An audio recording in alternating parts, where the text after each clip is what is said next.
जय शिवराय. काही मित्रमंडळी भेटले, म्हटले बरेच कार्यकर्ते शिवसेनेत जात आहेत. मी म्हटलं बाबा ते जात आहेत चांगली गोष्ट आहे, कारण की तसंही माझ्याकडे ना जनतेला प्राधान्य आहे, कार्यकर्त्यांना प्राधान्य नाहीये.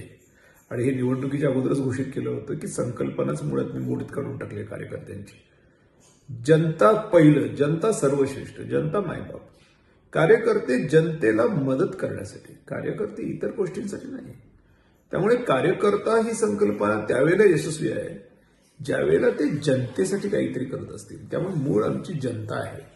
आणि म्हणून जे लोकांना असं वाटत असेल की जाधवांचे कार्यकर्ते इकडे तिकडे जातील, हे होईल ते होईल, मी तर म्हणतो आमच्या अख्खे जे काही, मला तरी माहीतच नाही की कोणते कार्यकर्ते माझे आहेत, कारण मला तर एवढंच दिसतं की जनता माझी आणि त्यासाठी मी जीवही द्यायला तयार आहे.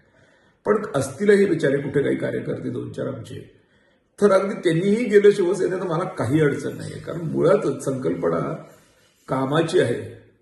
संकल्पना राजकारणापेक्षा कामाची जास्त आहे. आज पदावर मी नाही आहे, तरी पण काम करणं मला माझा धर्म वाटतो, कारण का त्याच्यासाठीच राजकारण असतं. आम्ही मंडळीत ते करतो. आणि राजकारणामध्ये कार्यकर्ता ही संकल्पना त्यावेळेलाच यशस्वी आहे ज्यावेळेला ती लोकांची कामं करण्यासाठी मदत करतील. ते जर का स्वतःचे खळगे भरण्यासाठी काही करत असतील, असले कार्यकर्ते कोणाला पाहिजे? तो माझे 100% कार्यकर्ते गेले तरी मला काही प्रॉब्लेम नाहीये. मला माझी जनता हेच माझं मायबाप आहे, कालही, आज आहे आणि मरेपर्यंत. त्यामुळे त्यांची सेवा, त्यांचं कल्याण, त्यांचं उत्कर्ष हेच माझं प्रथम आणि शेवटचं प्राधान्य आहे. काही माझे इतरही कार्यकर्ते घेऊन जायचे असतील तर घेऊन जा, मला काही प्रॉब्लेम नाही. थँक्यू.